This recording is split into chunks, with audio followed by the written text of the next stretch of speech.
Почна традиционалната 10-та меѓународна научна конференција Македонскиот јазик извор на научни истражувања. Во овие 10 години ние покажавме дека македонскиот јазик е неисцрпен предизвик за проучување и од македонските, но и од странските лингвисти, изјави директорката на Институтот за македонски јазик Елена Јованова Грујовска. Таа вели дека треба да се посветиме на образованието, вклучително и на изучувањето на македонскиот јазик, од прво одделение во средно образование и на студии.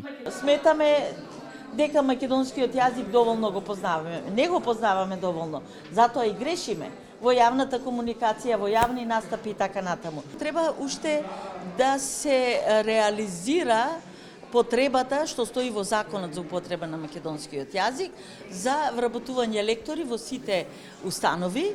Со самото вработување на лекторите, сите невработени дипломирани наставници по македонски јазик, имаат положено лекторски испит, ќе можат соодветно да се вработат и соодветно да работат. Полскиот професор по лингвистика во Краков, Макеј Кавка, вели дека македонскиот јазик е сличен со полскиот, бидејќи се во иста фамилија јазици.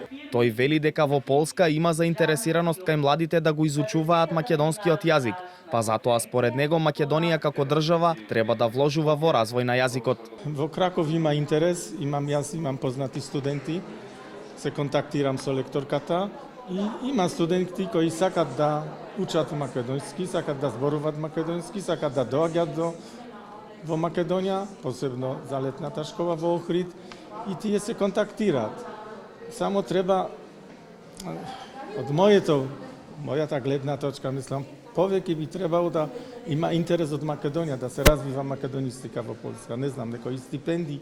На 10-та меѓународна научна конференција учествуваат научници од повеќе земји од Европа и светот. Иако на почетоците имало 30 учесници, годинава има 85.